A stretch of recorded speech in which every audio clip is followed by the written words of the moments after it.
This podcast was recorded on the 30th of May at 9 p.m. UK time. I'm currently recording this edition on the 2nd of June at 5 p.m. UK time. Since the time of recording on the 30th of May, more serious events that stand against the freedoms of people have occurred in the United States. We believe everyone deserves the right to equality and freedom and stand in solidarity with those fighting against discrimination, prejudice, and hatred. We love you all. Hey, how's it going, guys? My name is Five Large Fries, as you can tell, because this is my channel and that kind of jazz, you know, big egotistical motherfucker. And welcome to Realm of Fries episode number 2, the mystery episode, because I didn't know what to name it, so it's called that. I am, as you are aware, because I've just told you, and joining me today is Nuka DeLuca, who needs no introductions. Ladies and gentlemen! Might as well start off a little nice there. I don't know. I feel like we start off these podcasts and it's always like copy paste, like, hey, this is me, this is you. And let's just add a little bit of noise. I don't know. Noise. Wake up.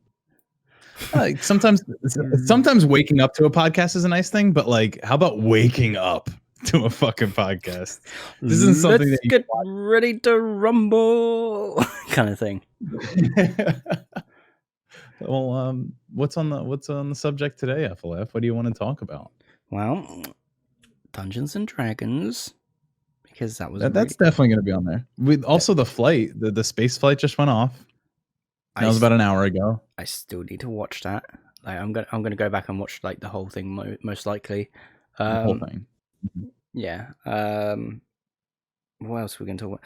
I can talk about my VR headset, which gave me some jip, and maybe it gave you jip, and then maybe I've got a fix if you've got this issue, and then I could talk about these things. Maybe, I don't know. Yeah, I got VR. I have VR headsets behind me, a bunch of them. I mean, we can definitely talk VR. I think there's a lot of pain points there to talk about too. VR is a completely. I think it's changing the industry, but also not. Like, it's at a standstill. You're only limited by how much technology is out there. For a little background for anyone listening, I've been working in VR for about 8 years now. I worked at I guess I can talk. I worked at Boeing for 5 years, making VR things for all around the company, from AR to VR. And I started the group itself there. So a lot of the stuff that you see at Boeing that has to do with AR and VR came from a group that I started. And still today they're developing applications and deploying them around the company. But I mean, I wanted to change a pace, so I left there and ended up going and pursuing a career in video games. So I moved my entire life down to Texas. So now here I am, and I'm still doing a lot more things with VR. I'm not going to be stopping. I don't think anytime soon. It's constantly pushing the boundaries of what you can do. I think the one thing that is not really readily available is locomotion. So moving around in VR is probably the hardest thing to do. And if you are very prone to motion sickness, then games that require you to move around are not going to be for you. And I think you might be able to chime in on locomotion systems inside of VR, FLF, because you've been playing a little bit. Oh, it's crazy. Like, now a little background about the amount of VR that I've tried. I started my experience with VR with the PlayStation VR, which, let's be real, is not that great. Like, I know some people are going to hate me on that, but like, I'll be 100% honest with you. Like, it was great at the time. Like, when I'm using it, I'm like, oh yeah, this is great. Oh, everyone should get this, right?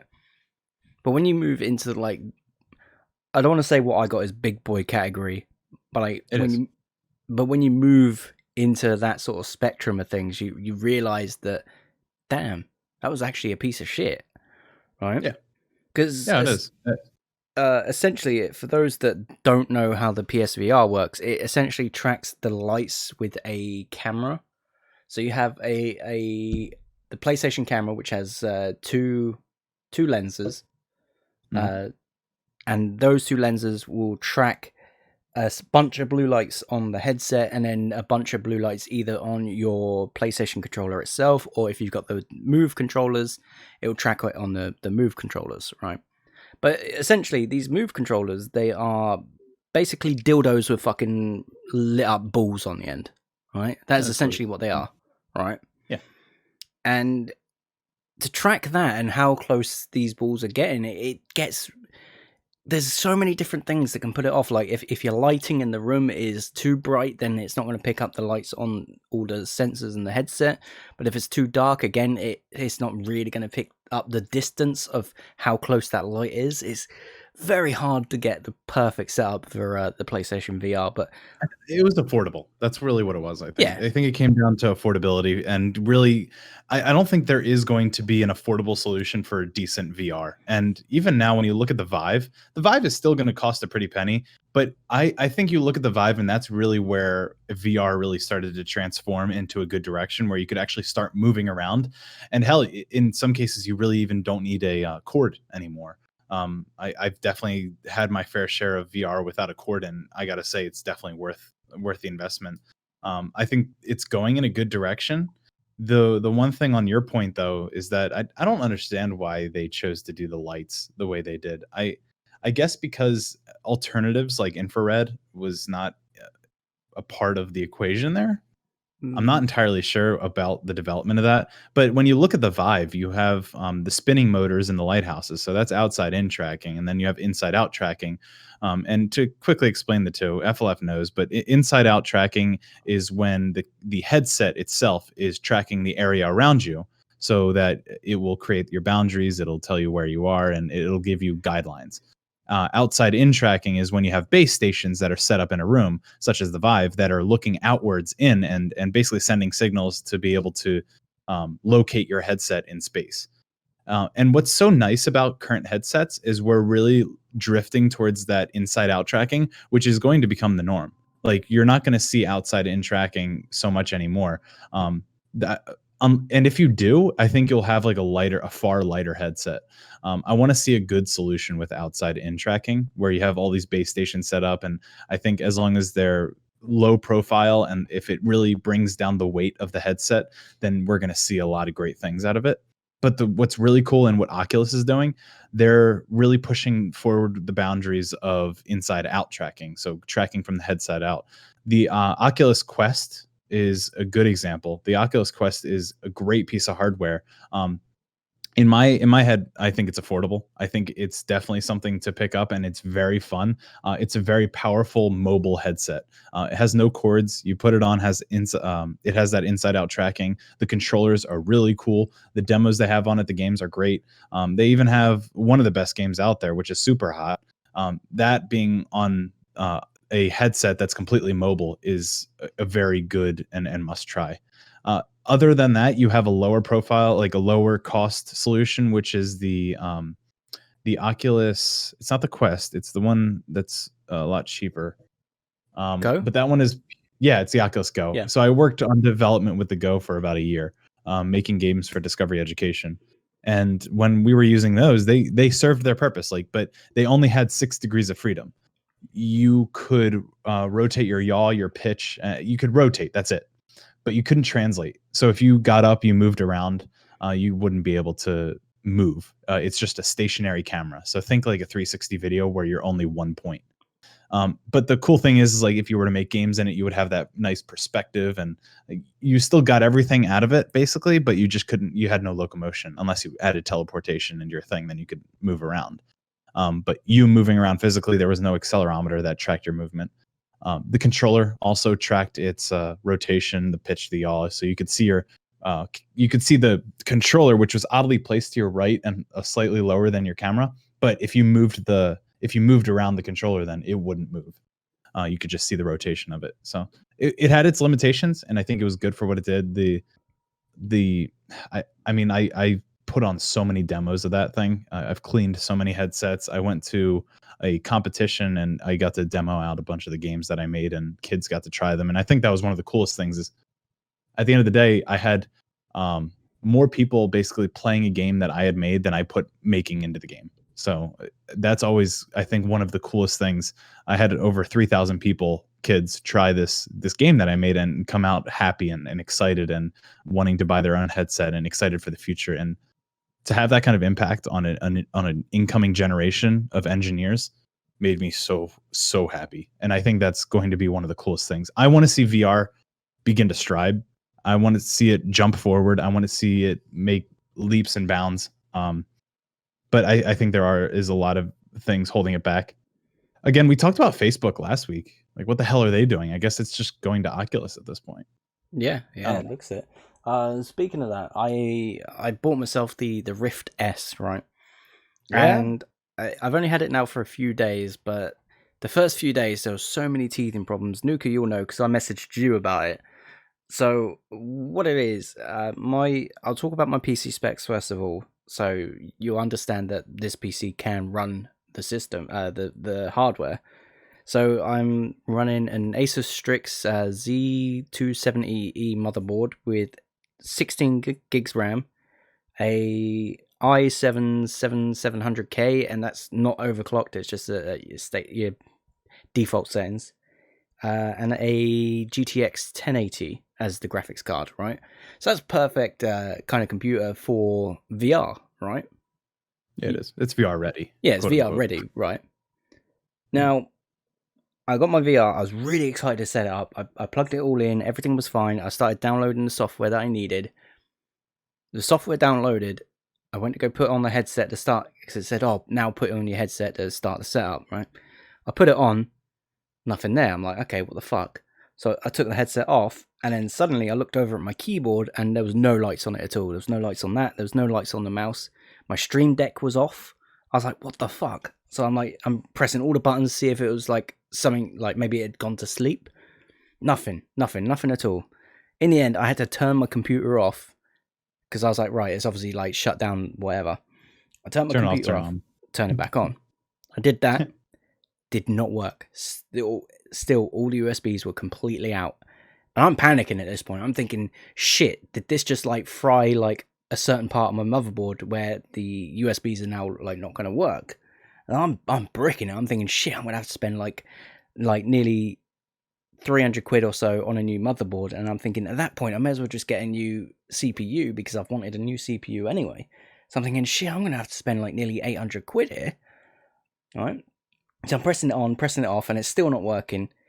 In the end, I noticed when I'm turning it back on again, the lights are flashing up like before like the computer loads, like on the keyboard. So I'm like, so obviously like the USBs are working. It's just like maybe there's something that is like jolted on the computer itself, like in the settings or something. Anyway, so I'm like spamming the buttons to like get into the BIOS. I'm like, oh my god, like. And it worked, and like the mouse and keyboard worked in the BIOS settings, so I'm like, okay, back out, loaded the computer up, and it worked fine. Pick up the headset, boom, gone again. So I'm like, what the fuck is going on? Now, to cut a long story short, it is a power supply issue, not like my PSU, because I got a 750 watt PSU. It's what it is the motherboard. As far as I'm aware, I'm gonna try and sound really techie, but I'm not that way inclined. I'm pretty stupid when it comes to it. But as far as I'm aware, the motherboard was not supplying enough power to the USBs. So when the Oculus was trying to draw the power to power the headset, because it's not powered by like plugging it into the wall like with an AC charge or whatever, it's all powered through the USB. So when you put the headset on and it's trying to request the power to power the headset, it's just overloading the USBs, so it just shuts it off as a safety mechanism. As far as I'm aware, that's probably what it is. So I bought myself a powered USB 3 hub, put the Oculus into that, and it's worked fine. So it kind of blows my mind because what the Vive is the Vive had that little box that you connect, and I'm looking at it right now as I'm saying this. It has ports in the back and ports in the front, so you connect the headset to this box, which has an audio input. Sorry, not audio input. It has the HDMI input, it has a USB input, and it has a power input. And that's the one thing that you're missing there is you have the visual and you have the USB, so you're getting the data, but you're not getting the power. Yeah. So it's like they just, what we're going to do? We're going to take one cord off and then it doesn't work with most of the motherboards. And that's exactly what they're going to run into. It's like people aren't going to be able to run it because not every motherboard will be up to spec. You can have a really nice graphics card, sure, but you're going to have a motherboard to match. Like motherboards are going to be a lot more important now. Yeah, definitely. So if anybody listening to this has had that issue with their Oculus Rift S where it's shutting down your USBs, chances are it is a power issue, and you may either need to get a PCIe card to connect into your motherboard so that it has its own set of power or something. I don't know. I've bought one. I haven't installed it. I can't be bothered because it's now working. So I'll leave that for a rainy day if I need it. Mhm. But realistically, I all you do. need is a powered USB 3 hub and just plug the headset into that, and you're good to go. Mhm. And Yeah, I think that's like a great fix. Like the fact that you just had to add power to it, you needed a power hub. Like it just that's exactly what the answer was. You weren't getting enough power. yeah, Yeah, and literally simple. all this USB hub is a bunch of USB ports. You plug a power supply into it, and that goes into like your hole in the wall or whatever you want to call it, right? Your AC power. That goes Yeah. into the hub, and then there's a cable that goes from the USB hub into one of your USB 3.0 ports, and I can't stress that enough. Has to be a 3.0 port that you plug it into Yeah. because otherwise you're not getting that transfer. That's the blue one, isn't it? It is the blue one, yeah. Yeah, those are real nice. Like those, that's fast speeds, the nice power out of it too. Like those are the ones that I wish I had more of, because otherwise, like I have a bunch of things that won't work if I don't plug it into them. So like sometimes I'm really wondering why my mixer isn't working, or why my some of my like a Stream Deck sometimes won't even function as well. It's like you need to be able to plug all of these into the right outlets. And I like the idea that they're upgrading these. And I even think USB is now coming out, or if not already out, with a visual adapter too, like something that it's like the new USB can support video, and I That's think that would be insane. really cool. Yeah, I think it's needed to. Also, it's well, USB-C. Sorry, I think USB-C is what I'm thinking of, because USB-C provides power. It has data transfer, and it also has visual. So like you get video through that as well. I think it's extremely powerful. USB-C has been amazing. It's just like so powerful. It's so stupid user friendly. It's the user experience for it is super easy, and adapters for it, even though they are expensive. A USB C adapter is just one of the coolest things, where you can just have a computer on your phone. And I think it's really awesome that we're going to start to see that you don't need a laptop, you just need a phone with an adapter. And if you really want a monitor too, and you can bring your own setup, basically. I think we're going to see a big shift in the way that laptops are being handled, because you saw the whole shift already. We went from laptops to that separation into a notebook or a gaming laptop. And there's a gaming laptop behind me. These things are chunky monsters. This Alienware laptop requires two power supplies. And I'm not talking like, The oh, you just fuck? like plug in two cords in it. I'm saying like those giant bricks that like gaming laptops use. This one requires two of those giant bricks to be plugged into it, or otherwise it'll scream at you and say you need to plug in both power supplies. That's It's, rid- insane. it's actually insane. I've turned the thing on once. It's like a 4K monitor. This Alienware is insane. And I'm using it for work, but what it is just like it's a top of the line. This thing is top of the line. It's insane how crazy these gaming laptops are getting now. I That's can't nuts. really speak for the how hot it will get after playing any games on it for a while, because that seems to be one of the biggest issues, is temperature, especially with laptops and gaming. Oh But yeah. Like yeah, it's like where the fuck's that hot air gonna go? You know what I mean? I Yeah. don't know. But that's my gripe right now. Is like I don't know what's going on with the whole mobile computing and everything. I think I like to see what clouds are doing. Like you see the whole idea of people moving to cloud gaming, and that never works. Like none of them have taken off. Google tried it; it's basically shut down. Then I think Steam tried it, and they're getting some success out of it. Nvidia tried it, and that flopped. Yeah, It's like but like, who the fuck's gonna go to like Nvidia to get their games? You know what I mean? yeah, I Like, guess it comes down to the store. So like Nvidia failed, and then Steam tried to take over something like that. And then Steam, they were basically giving away controllers so that people would start up the service. Like the controllers were, at a certain point, you could get them for dirt cheap, if not almost free. It blew my mind. And all you really needed is like a hub to attach onto your TV, and then it would just stream to that through Wi-Fi, I suppose. And I don't know what happened to it. Now people are just sitting with on like 10 of them. I that's don't even know if it's still crazy. popular or not. Yeah, they were just giving them away. Like if you bought a certain game or bought something, then you could get a free one. I never got one. I never really was about the whole idea of cloud gaming, and it just doesn't sound like Nah, the idea that it just doesn't appeal to me. I don't think it's worth it. I would much rather local. yeah, I was gonna say like you're always gonna get like lag with cloud gaming, like You will. always. Like imagine trying to play There's like a competitive shooter on cloud gaming. Like it's just not gonna work. It's not viable. no, and you know it might be good for things like Skyrim or something, maybe, sure, but I also don't know. Like, imagine playing Skyrim and having lag. Just such a Ah, weird feeling. that's like imagine like holding the controller, like going forward. You're like, oh, I need to stop. You stop, and you guy like runs for like an extra couple of seconds. It's like, Yeah. yeah, like And then INAP is going out of business. what the They fuck's declared bankruptcy. what? INAP is servers, so gaming servers basically. Really? Yeah, so all of the Smite servers are powered by INAP. And they INAP declared bankruptcy. so how the fuck is Smite gonna run?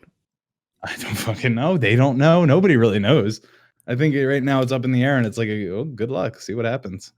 Oh my god, that's crazy. Because like INAP is also very shitty servers too. INAP, Yeah, they yeah, you see chat. Marek says INAP did more than yeah just they Smite did a lot. servers. That's Yeah, they did a lot. But yeah, that's like an example. They hold on the Smite servers, and that's like now they're gonna have to completely like change over to a different s- um server service. yeah. So I don't know. That I don't know anything about that world. That kind of computing and cloud data processing and servers, just that's all above my head, and I'll just admit defeat whenever any of that is brought up. The closest thing I'll get to that is internet connection, and even that I'm still trying my best at understanding all the jargon and what's best for streaming and how that can best basically transition into what I'm doing for work and whatnot. I got So this. I admit defeat. I got Mhm. this fear that's just come over me. Right. So Yeah, INAP's going out of service. Right. Going bankruptcy. Yeah. Which means sure. like if they've gone into like administration and stuff, they have to start selling their assets. Right. Now, what are their assets? It's going to be these servers. Right. Yeah, it's probably going to go to like Amazon or Google or something. Right. But what if it goes to like a different company or whatever, and then suddenly there's like all these like databases with like passwords and things like that have been used. Yeah, I don't know how all of that works. That's something that is completely above me because those like server-based logins and I guess having all that data stored somewhere is different than having a server that you can play over. So all the game instances are on the servers, but not all of the information of people really. Right. Okay. Like Okay. sure that Okay. so like I think all that data is stored on a different server. I don't think INAP has all like the passwords and whatnot. I think all of that might be controlled by and I could be totally wrong, but I think game servers and login servers are probably kept to different companies or different systems overall. But you're saying that if it goes to somebody else, even then, it's like somebody else will be having that information. It's like, well, it's up to Smite and up to Hi-Rez to figure out who they're going to trust with the information. Yeah, that's true. So, Yeah. how INAP when was a cheap, so yeah, they were cheap. yeah, It was like that affordable server hosting, basically. Marek says, Always. wouldn't you also wipe the servers before selling them? I mean, Mm. you'd be surprised. You'd be surprised. Like administration companies, they're not going to give a shit. They just see it as a computer. They go, okay, here we go, boom, computer done. They probably sell it as it is. Mm.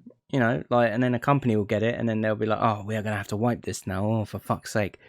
But then all it takes is like some sort of like third party company that go, actually, what have they got in here? And then they look and they go, oh, there's all this customer data.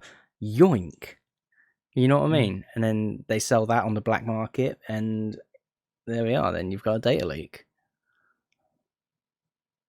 But Yeah, I don't know anything about that, and I think that would be up to INAP. Otherwise, if there was a data leak, that would, I mean, like, who's liable at that point, right? It's like really as if they just get rid of the servers and hand them off. I don't know. Again, this is like people know way more about this stuff than I do. I'm not going to speak as if oh yeah, I yeah, have yeah. experienced it or know it, but I feel like there is definitely a possibility because I at least understand how things are being kept at a very high level. A very high level, I understand that. at least things are being kept on servers, and that can be easily fall into the wrong hands. I don't know what the hell INAP is doing. I don't know what they're thinking. I don't know what's going to go on in the future, but I think the whole situation that we have in the US right now is completely going to curve the technology game. And in the age of information that we're in right now is just blows my mind how fast things move. Yeah, no, exactly. It's crazy. Sorry, I was just okay. No, that's cool. I was just flicking through, making sure everything was fine, and it's fine. There we go. So what are you playing on VR? What games you got? So naturally, Beat Saber. I mean, I could talk about that game, but I mean, like everyone knows what Beat Saber is at this point. I played that. It's fun. I've got what else? I got Pavlov, which is Yeah, nuts. Like it is nuts. Yeah.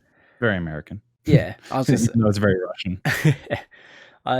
I'll be real with you. All I've done so far in Pavlov is just mess about in the gun range. Like, Yeah. it's just so fun. Just like you see all the weapons on the wall, pick one up, and then it's like you have to operate the weapon as you would in real life to an extent. So like when you got to reload it, like for example, like the LMG, for example, you got to take the magazine out, you got to put it in, you got to lift the flap thing up. I'm gonna all these names, I have no idea what they're fucking called. The weird flap thing up, then you got to thread the bullet, like the belt of bullets, like in, put the flap thing down, cock the thing on the side, and then it's ready to go. Like, it's fucking insane. And you got like the Barrett 50 cal, man. Like, you got the thing, you know, like you see it in like fucking all the war movies when they're sniping and they got that thing on the side that then they go and they put another bullet in and they go like that. Yeah, you got to do that. I'm like, oh my god, that's so fucking cool. It's so cool. If you haven't already, definitely check out Superhot. I will attest that it's probably it's definitely the second best game for VR. I think the number one experience and number one game for any VR system is going to always be Rec Room. Rec Room is because nobody really seems to know what it is. What Rec Room is it's I would say it's almost like VR chat, but it's more family friendly because it's the whole premise of the game is you have your custom avatar, you have your own like dorm room, and it's all takes place on like a campsite basically. So it's like a nice, very very nice camping ground. Okay. And you get to there's a battle royale and it's basically based off of it's based off of paintball. So you drop down and everything's like a paintball weapon, and you have a giant map that you can move around. Then there's dodgeball. They have like frisbee golf. I don't know if you even know what that is. That's cool. Yeah, I know. But they have hundreds, and I want to say they have like a lot of games. They also have like dungeon crawler adventures where you can go into like this. you can join like a party of friends and go into like a dungeon crawling adventure and like slay monsters and try to get to the end, and you get to see your score. There's like not only like you can use swords and stuff, but there's also one for like lasers and robots and guns and stuff. The whole idea for those are that they're like it's a play and you're moving around like the play. Going through doors and moving around an environment. This company has done a really good job. I actually I interviewed with the company a while back because this is it's like a dream company. These guys are doing amazing work. They're based in Seattle. The guys who are working on it made the original HoloLens, which is a technology that I worked with for a long time. So it was definitely a good talking point. But they do an amazing job with what they did is they left Microsoft and now that the HoloLens 2 is failing, basically, it's awful. They have started this awesome company in Seattle to make Rec Room. It's just, I want to say a handful of like 30 developers, maybe 40, not too much. And they are very community centered. And I'm here advocating for them. I'm not being paid. Like I 100% agree that this game that they are putting out, this experience, is the best VR game on the market. One of my friends introduced it to me one day. He's like, "Hey, why don't you download Rec Room?" And I brushed it off. I'm like, I can't. Like, I'm playing. I stream Smite every day. I can't. I got things to do. And then one day I'm like, you know what? I got free time. I got nothing else to do today. Let's play a little bit of Rec Room. So I launch it up. I start up my stream. I make sure everything's working. Holy God! 14 hours later, I take off my headset. Bloody hell! I was in there for 14 straight hours. I took off my headset twice to go to the bathroom, and I ate once, like a quick bite. and I jumped right back in. It's very fun. It's very fun with friends. But it's crazy good experience. They have their own matchmaking. They have a lot of game modes that you can just play around. And for those 14 hours, I had people on their PC were playing, people on different headsets were playing, some people on console were playing. It's free, and it's also the largest, most ambitious cross-platform game I've ever seen. It combines VR, it combines PC, it combines I think mobile. Honestly, I'm not even sure, but console, PC, yeah, VR. I think it's insane, and they do such a great job with it. Is that The customization is great. Yeah, is that free to play game on Steam? Is it? yeah. It's Rec Room, free to play. Oh, decent. Blows my mind. I'm about to say, how do they make their money if it's free? You know what I mean? They have like the loot system. Almost, it's think of it like Smite. Like you can unlock and buy accessories, and it's not like pay to win. It's more of like pay to look fucking good. Look better. Online dress up. Yeah, yeah, it is. And they do a good job with it too. Like a really good job. And like every time you play, I played paintball for 6 hours. Like they actually have paintballing maps. So like you and like this is aside from like the the battle royale that they have. They had actual like matchmaking, like I want to say it was 5v5. You could pick up like paintball shotguns or paintball snipers, and the cool thing about this, all the different maps and everything, every time you're done a game, it'll like open up a loot chest in front of you. Every time you like level up your character, you'll get like a loot chest, and it'll open up and you'll get some in-game currency, and you can do whatever you want with that.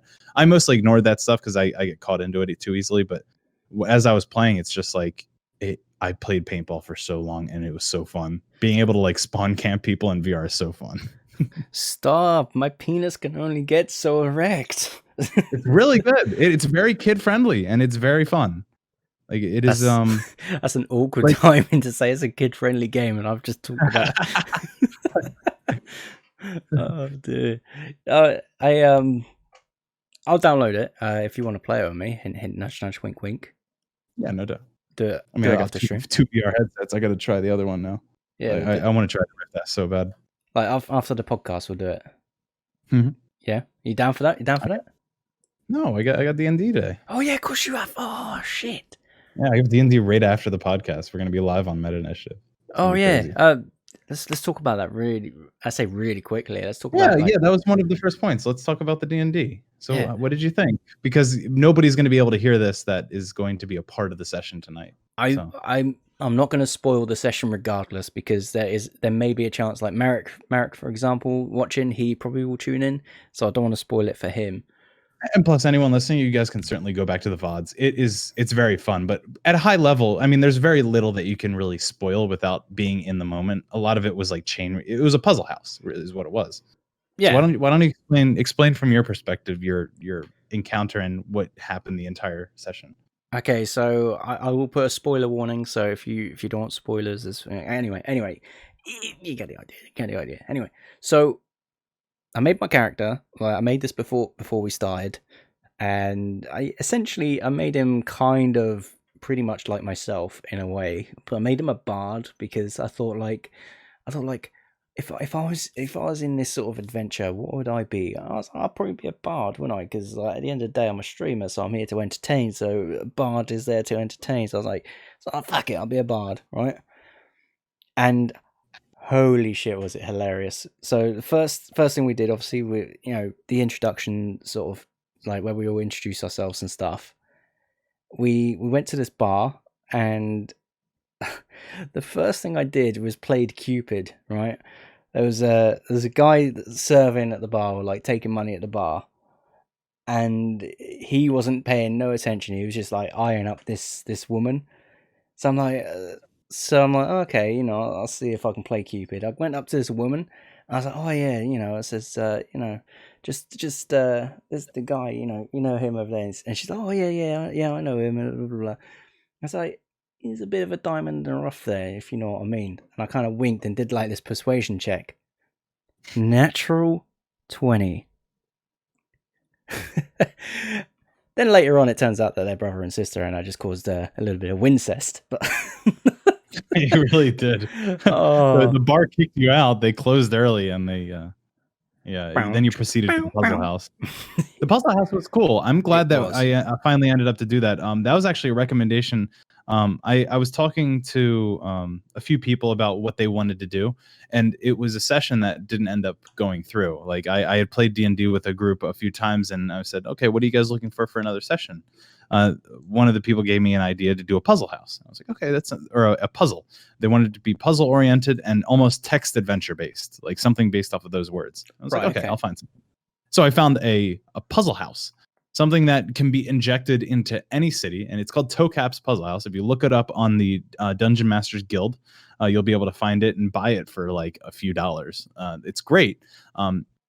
The game developer that made it, I think it's very fun. And definitely go out, and if you're interested in running a quick, I would say 3-hour one-shot session, go ahead and buy that on Dungeon Masters Guild and run it with anyone. It doesn't require too much. Like you guys, there wasn't much combat, and if anything, I think the combat pacing was a little off for my taste. I would have much rather have it been puzzle combat instead of what it was puzzle combat, and that was it. That was It's still like, it was still enjoyable though, because like yeah, solving the puzzles was really fun, especially like we got to the point where we had to again, I don't want to spoil it too much for anyone that's going to watch in a minute, but we had to put these things into a wall and none of us could put them in.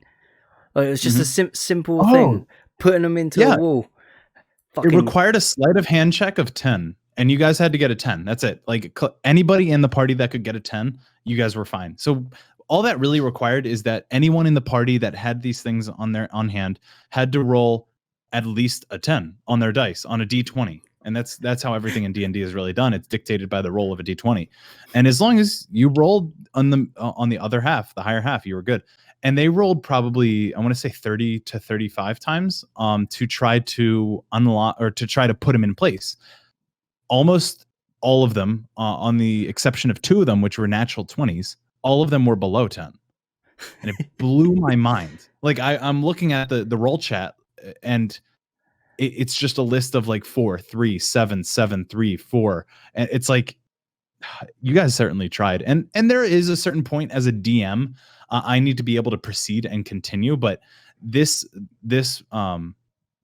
the module specifically said that you needed to pass a DC 10 of sleight of hand check to try to be able to get these in. And I can't just go around that and be like, fuck it, you guys got it in. One thing for DMing is if your players can repeat it and can constantly repeat it, then just give it to them. And in this case, I just couldn't do that. The module specifically said you shouldn't do that. And it's like, okay, good luck. They eventually got it. They got into the basement you guys got into the basement with, I think, 2.5 minutes left. Oh yeah, it was nuts. I think, and then combat started, and that was 6 seconds per round, and you guys left the house with a minute to go. Did you were you taking notes of how much health I had, by the way? Oh no, I was taking no notes. You did have 1 health though. There was a point where I'm surrounded by 2 of these like creatures. I had 3 hit points left, right? And you're there going like, this one's gonna attack. It's gonna attack Rye Guy, and I'm like, thank fuck. And it's like, oh, and this one's gonna attack you. I'm like, oh, shit, it misses you. I was like, thank fuck. Yeah, you had like no health almost the entire time. But the one thing that you guys were also all level 1, so yeah, we were all level 1. But the one thing that annoyed me was afterwards we went into this other room and there was a mimic in there. And I'm like, right, I'm going to cast this debuff on it so that it gets... Because what I thought was like, I was low health. Dollis,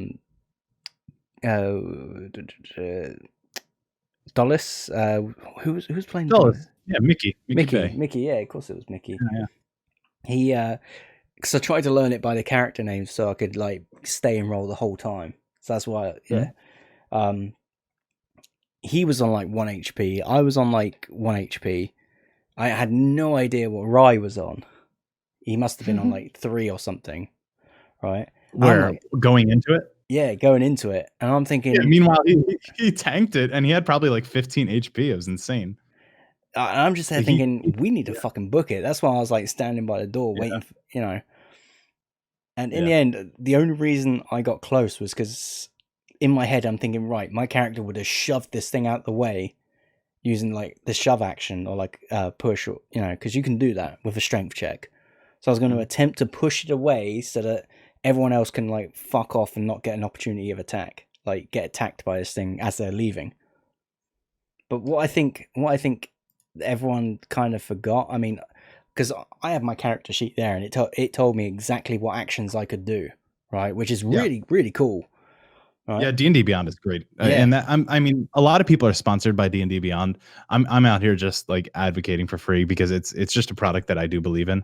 I don't mm. like Roll20. I think Roll20 is outdated. It's when you look at it or try to put it on stream, it's very unappealing, and people really like somebody needs to take over. And I think Tailspire is doing a good job of that. I'm going to go down like a long path with D&D here, but what I want to basically say is if you guys are interested in D&D at all, if you guys have ever wanted to play it, if you thought about it at some point, or you just wanted to try it, definitely let me know. Join the Discord. The link will be in the description below for the YouTube video. And feel free to just join in for a session. And what's so cool about it is that D&D Beyond would just holds your hand the entire time that you're making a character. It used to be like spreadsheets and like rolling dice to determine how powerful your characters are, and you have to like there's so many complicated decisions, but the website itself for the character creation portal, the wizard itself is just Oh, it's it's dumb brilliant. easy. It's so easy. Drop down menus. Mm, Yeah. like someone like myself, where like backstory behind me, I know a little bit about D&D. Like, I mean, look at me. I watch Critical Role, you see, so I know a lot about D&D. But I've played it in the past. Granted, it was with friends who were also relatively new as well, so there was so it wasn't like by the book kind of say in a way. The Uh, book isn't very yeah, but like it was, we had our character sheets and stuff like that. But what's interesting about D&D Beyond is like with your character sheets, like it'll tell you exactly like what you can do and stuff like that. The only thing that I did notice is like going into it, it said that I had a rapier, it said that I had a crossbow, and I had to manually put those in so that I could see what the attack stats were for it. Mhm. But like obviously as you level up and things like that and you put like new stuff in it, that will automatically show you how much damage you're doing and stuff like that. I did notice with my spells though, like I didn't know whether spells gained any like addition to like say like if it was a charisma spell for example, would you gain like extra like on top of that kind of thing? But a lot of the spells that I was using were saving throws rather than like an attack roll essentially. So Yeah. I feel like if it was an Yeah, I attack think roll, that's going to be the case. yeah, but it communicates that all very well. Like it's when you click on the ability, it tells you exactly what the ability does. Like for example, it says okay, they need a saving throw of like a dex saving throw of 13 or like a wisdom save of 13. If not, this happens, and it's like, but if they get it, this happens, kind of thing. And it is really well explained. And what's interesting, which I don't know if this is the way you're going to go about it, Nuka, or not, but like I'd imagine as a DM, you can actually take the link. Like, so for example, I can share like a link to my character sheet, Mm-hmm. and you can then like from there see, okay, so this is what you've got on hand. For example, this is what you've prepared like as your spells for the day and stuff like that. So like if I said, okay, I'm going to cast like Vicious Mockery, for example, because that's one that I used, or Thunder Wave, Yeah. right? You can click Mhm. into that ability as well and see, okay, this is what that does. And I think that's really Mhm. cool. I think the Yeah. way they've done it is just excellent. Yeah, I think they really made it streamlined, and it's something that we've been looking for a while in the D&D community, and finally somebody just made it. And this just came out like a few years ago. It's gotten amazing. Like if you have some of the books, like the Dungeon Master Guide or the Wild Mount book that just recently came out, then you'll have to buy them separately. It's like a video game nowadays where you have to buy it. Um, you have to if you wanted 2 copies of it, basically, then you'll have to buy the physical copy and you'll have to buy the online copy. In this case, it's the exact same way. You have to buy the if you want the physical book, you buy the physical book, but just because you have the physical book doesn't mean you'll have it on the application. But the one really cool thing about it is that I got grandfathered into a campaign of somebody who owns all of the books on D&D Beyond. And because I am like a quote unquote PC in his quote unquote game, I get all of the books that he has. So I have every single book on D&D Beyond just because I'm in somebody's campaign. And I think that's a great way, just because then the DM can share content, and this goes above not just the fact that I'm basically mooching off of him for the content that I can use, and the books that I use, but also it really helps that as a DM, it's like, okay, I own all these books and I want my players to be able to use these different classes and stuff. So what they'll do is, okay, you're joining in the campaign, and then you can create your character, and it adds so much more content because buying the books it's basically DLC. You now have that, like, hundreds of more options whenever you go to add items to your character, or classes. The classes are changed and you have a little bit more to pick from, and then you also have different races that you can choose from and sub races. It's really cool, and I love the idea that they're really, I don't know, they're following the gaming industry when it comes to D&D, and I think that's something that needs to happen. I don't want to see D&D dying off with a generation, and that's one thing I'm trying to accomplish. That's one thing we're trying to accomplish with Meta Initiative. It's that D&D has the capability, or might die with a generation, and nobody wants that. No, Um, definitely. it's a scary thought. I don't want the entertainment to die off with people that were raised thinking it was not, with a generation that was raised being told that it was the devil's game. And in this case, I want to introduce it to people that are curious, people that I want the game to live on, and I want to introduce it to people that are curious about it, that I've always wanted to try it, and hopefully they'll be able to do with it what they will. I have a, And I have a question Mhm. really quickly. Do you have any plans at all on starting a campaign, like a weekly campaign that you would like stream and share, or is that something We've that? been talking about that probably for a year now. There's a lot of stuff involved in it. In fact, we've gone through. Holy shit! I think our document is at 80 pages right now. Our Google Doc, to create this completely new world. I'm not going to talk anything about it Yeah, because no, of it's a course. That, completely yeah, yeah. changing idea. But we wanted to release this as a book. And we wanted to actually ended up publish this. We got some some editors involved. James Introcaso, he's awesome. He worked on the Wildmount books. He has a lot of content on the DM's Guild, Oculus of I think it's called Oculus of War. But yeah, he's an amazing guy. He posts a lot on Twitter. So definitely check him out, James Introcaso. But the guy is amazing. He lived in Jersey, probably like Cherry Hill. He was like 5 minutes away from where I used to live, and I tried to get in touch with him, tried to meet up with him. It never really panned out, but he helped us big. He usually charges like a decent amount of money per word, and he reviewed, I want to say, about 20 pages of our document. Came back to us, gave us a lot of insight on what he would like to see, something that might be interesting, and then he didn't require any payment. He just said, yeah, I'm happy to do this, and if you ever need any help in the future, I'd definitely be down. So James Introcaso was great. I owe him so much. Like, every day, there isn't a day that goes by that I don't think I owe him. So yeah, we've been talking. Satine Phoenix, another person in the industry, she's helped us a lot with the production side of things, how to set things up and how to really sell our brand, make sure that people know who we are. And yeah, it's going to be a tough road. I'm excited for it. But it's certainly going to require a lot of work on everyone's end. We have large ambitions here. We are really holding ourselves to a high standard, and we really want to follow that through. Oh, sweet. That's really cool. What I, when this goes through and you eventually go right, either you publish going through in terms of publishing the book, or going through and actually broadcasting the campaign itself. Mhm. I would love to like just tune in, watch that, maybe hint, hint, nudge, nudge, be a part of it. Probably not, because I think I know the way you're going with it, but I'd love to watch it. Definitely, 100%. Just putting the feelers out. Yeah, I'm excited for it too. I have no idea where it's going to go, and it's certainly up in the air.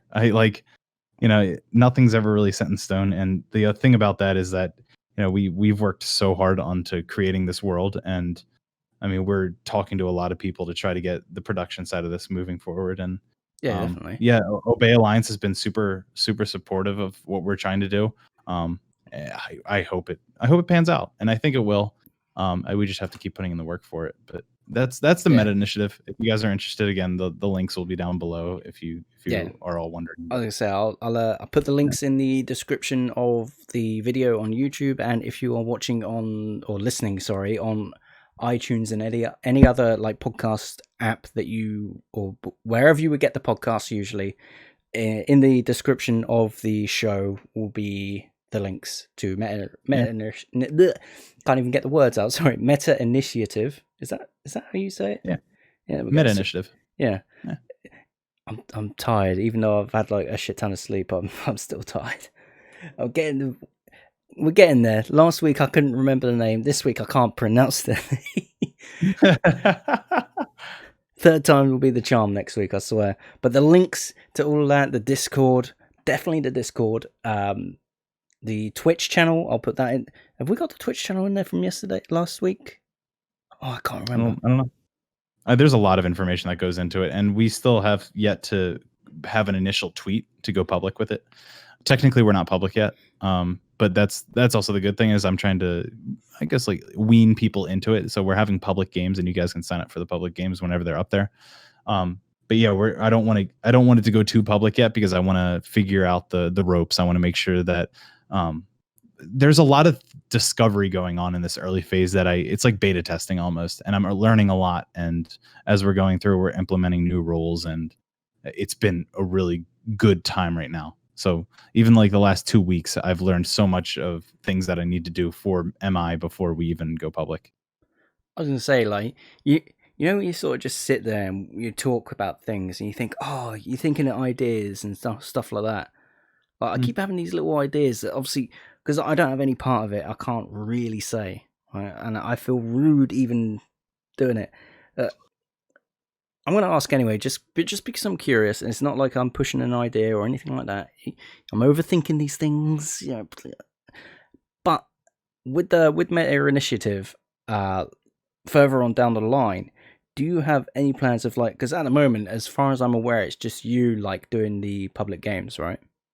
Yeah, as of right now, as a DM, having additional DMs. Yeah, that's like, what I mean. One thing we want to do is support additional DMs and have side content. Like Meta Initiative isn't just Dungeons and Dragons. We have a group for the Warhammer 40K guys. Like those, they have their part. So we have a Warhammer 40K, I guess, branch to it, and those guys are doing their own thing, Art of War, and then we are also looking at expanding into different routes. Like I personally would like to look into something like Magic the Gathering or competitive Pokemon, something that's like more card based. So I want to see down different avenues. But when it comes to Dungeons and Dragons, we want to support additional DMs and have multiple DMs running public games and also the VIP games and also the member games. So there's going to be different tiers, which I'm excited to implement too, because that will just give a level of exclusivity to people that are that can support what we're doing, and in return, we're going to thank them with a higher tiered like DMing and making sure that they get games exclusively for them that they can sign up for.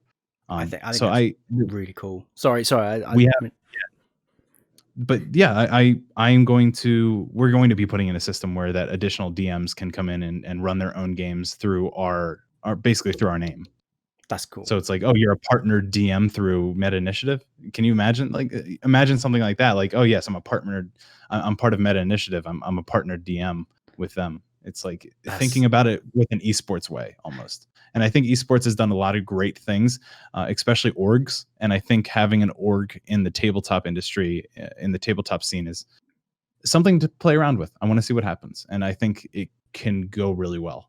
Yeah, it's definitely exciting. And like you say, the possibilities are just open. Like you said, there's no real, like I say, there's not, when you think like tabletop and Dungeons and Dragons and things like that, you don't really think of esports teams, do you? You think of like either you think of people like Critical Role. right? Yeah, it's I think monopolized. It's 100% monopolized. I Like, just think the game Monopoly. oh, Monopoly. When somebody when somebody says board games, I just think Monopoly, because like if I were to walk up to somebody and be like, "Hey, you want to play board games this weekend?" The first idea that I have in my head when I say board games is like, this guy fucking thinks we're going to be playing Monopoly or Sorry or Uno. I'm like, no, we're not playing Uno. those games, dude. Like Uno's. they sure they're fun. Like people love those games, but when I say board games, I'm like, okay, we're gonna play Gloomhaven, or we're gonna play Ascension, or we'll play Keyforged, like card games, board games, something that like came out a few years ago, not something that came out before, like hundreds of years ago. I don't know. They're out of date. They're not something that appeal to me too much. Like I can certainly play Monopoly, but I would much rather play a game. Risk is fun. It breaks friendships. Oh, of course.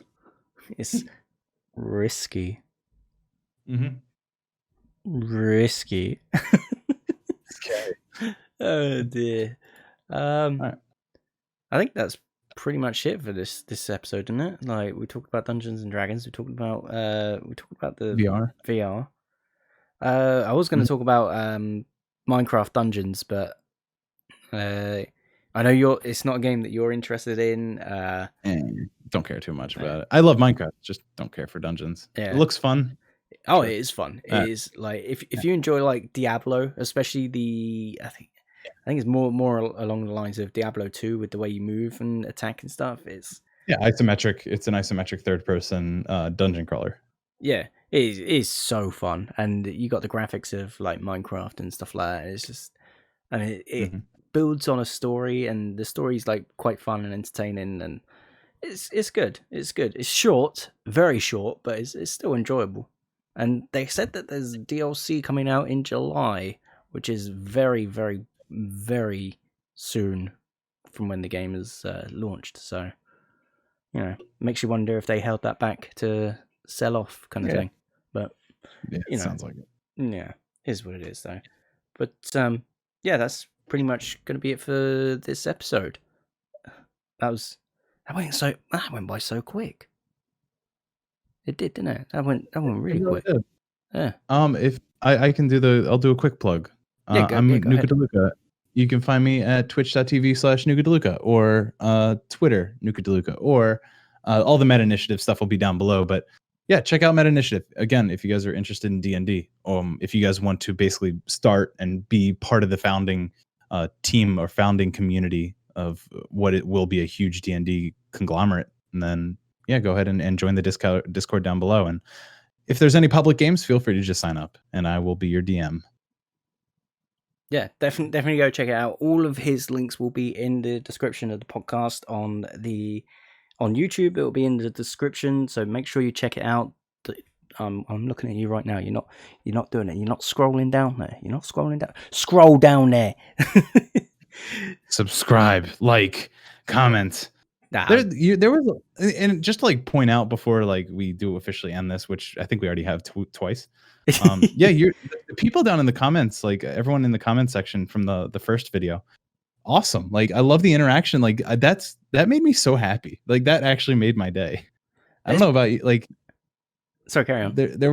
There were like a handful of people and of like comments and stuff, and it was so nice. It was like, I love reading these. So honestly, if you guys have any opinions or just even hate, if you hate me, just let me know down below. Because honestly, I just want to see some messages. Even if they're negative or positive, I appreciate all the thoughts that you put out there. I'm definitely the type of person that will not take a negative effect to anything that anyone says. I'm more just curious what you guys have to say. So please definitely leave a comment down below for anything that we talked about today, and I will read it and hopefully respond to it if it was a interesting question. And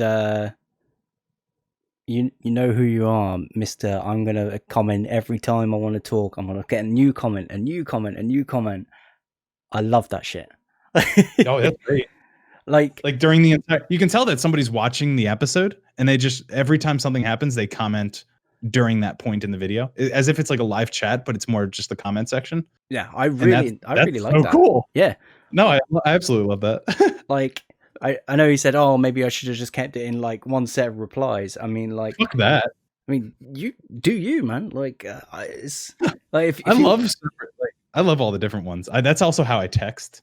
I text like, "Hello, how are you today?" Like, yeah, just like multiple different lines. I do the same thing, and like I say, I got no issues with the way. I mean, I probably did say in the things like next time do it, but fuck it, who cares? Who cares? Like, just I like to separate it out. I do. Live life to the fullest. Like, you know, if you want to comment down like talking about the VR, it's like, oh yeah, that's really cool. I wish I had one of these or something like that. Boom. It's enter. like Christmas. You can either open up one giant gift or you can open up a bunch of little gifts. That is the perfect analogy right there. That is the perfect analogy. But it is. I would much rather open up like 100 small gifts than one large gift. Yeah, same. But anyway, thank you all so much for listening, watching, wherever you've been listening to. You guys are awesome. So thank you again. That has been me, 5 Large Fries, and Nuka DeLuca, if you want to say goodbye. Bye. Oh, sorry. Bye! There you go. At least ended on the high note that we started with. Do you remember the outro music that I tried to do for last week? No, we'll come up with a new one. Go ahead.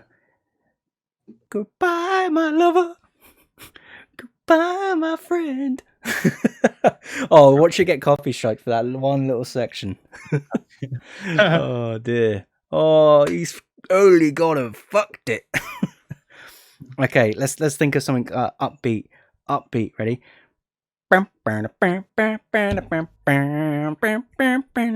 Dungeons and Dragons.